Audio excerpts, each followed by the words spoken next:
Hello guys, welcome to Amazon TV. I hope you're okay. So guys, I know you've watched these clips already, but I still have questions.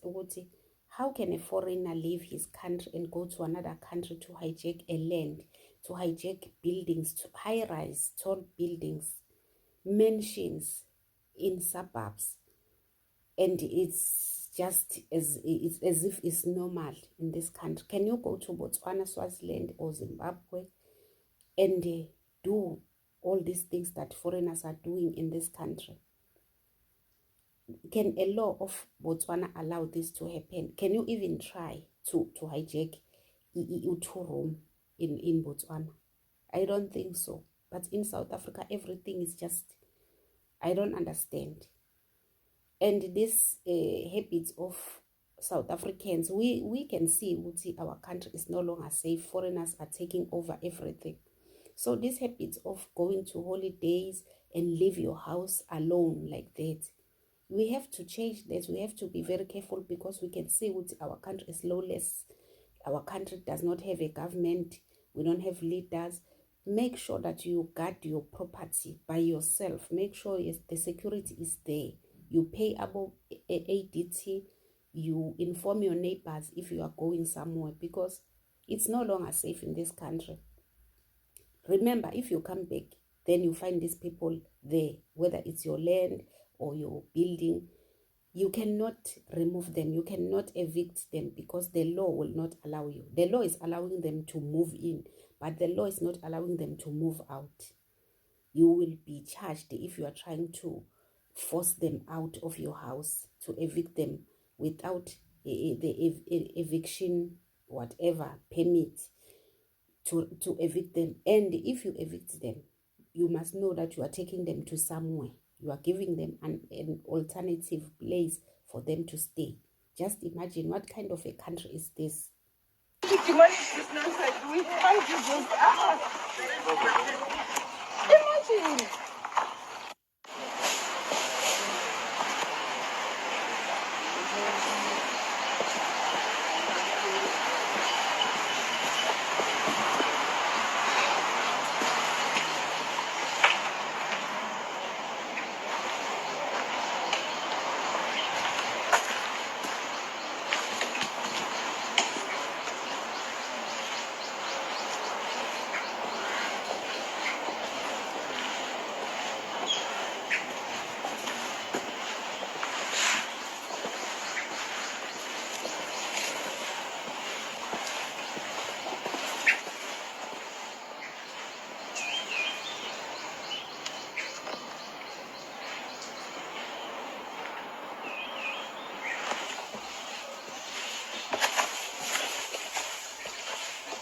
One of my properties got hijacked in Johannesburg.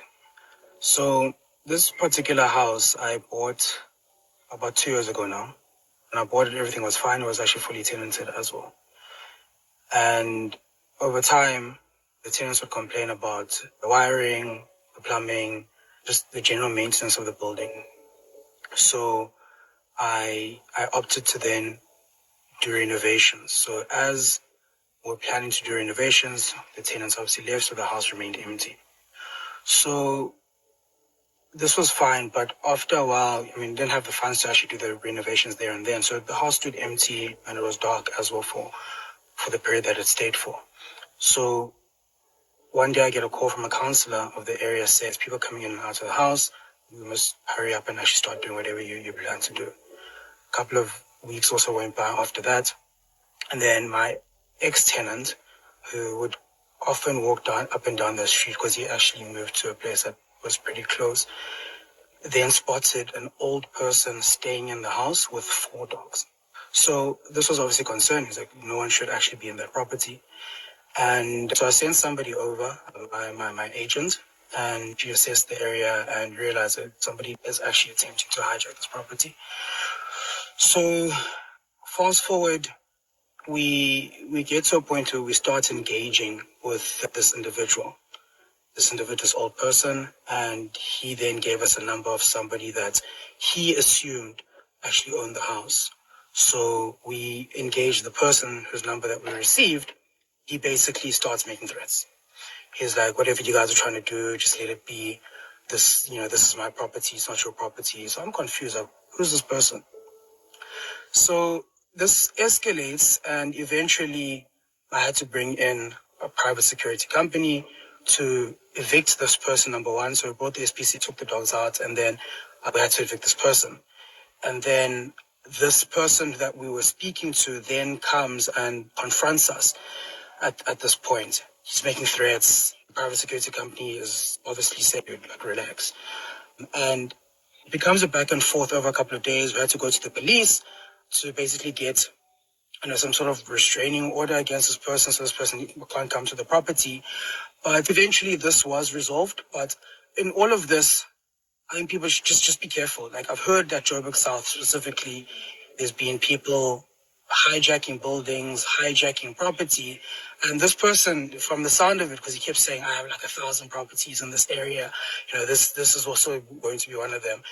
And I'm like, so this person is probably doing this. Like, this is what they do. They go around hijacking property, and that's how he's building his portfolio. So, if you have property in that area, please make sure that you're keeping it safe. It's fine. There's no one coming in and out when you're not around. Maybe not even just Joburg South, but just generally.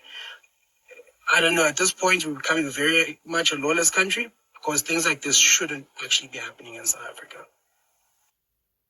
So just imagine the audacity of threatening the owner of the house who used his hard-earned money to buy that house. Foreigners, they came there and they threatened him in his own house. Exactly what I was saying. He left his house dark before renovation without a security. That's where the problem is in South Africa right now. And foreigners are aware of that. There's no law in South Africa. So each and every time you want to go or you buy land, make sure that you put security in that land. If you know that you are still preparing yourself to do something on that land, or whatever that is the property that you bought or you own, make sure you secure it yourself, because no government will take care of us. It's clear now.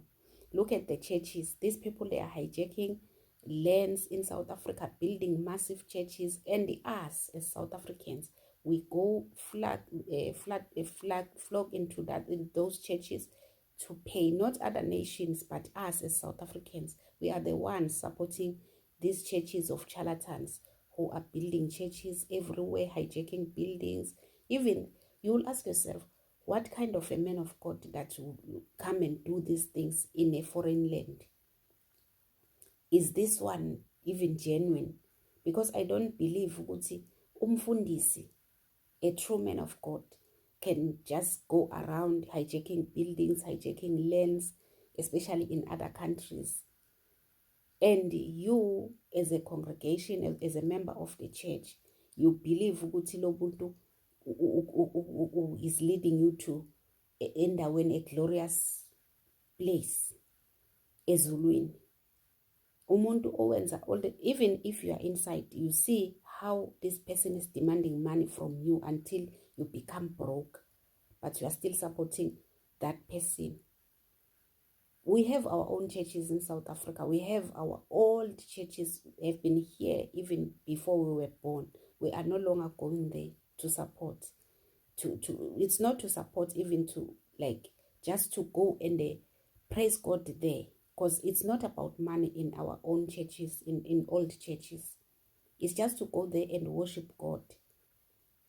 But we want all these new things. We like things. Even our tuck shops, our tea rooms were always there. Our tea rooms and our tuck shops, our spaza shops, our general dealers has always been there, but we decided to leave them and they run to Pakistani's tuck shop, and these our own tuck shops and general dealers decided to close down because there's no customer anymore. There are no customers to come and support their shops anymore. Then tomorrow we'll call them lazy and all this. We are contributing to our own sufferings as South Africans. We don't want to see ourselves, each other succeeding. We prefer to see a foreigner succeeding than to see your own neighbor, your own sister or brother from South Africa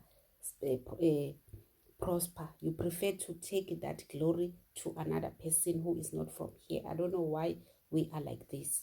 Anyways, guys, thank you so much for watching. Don't forget to state your own views on the comment section, like, share the video and subscribe. Love you guys. Bye.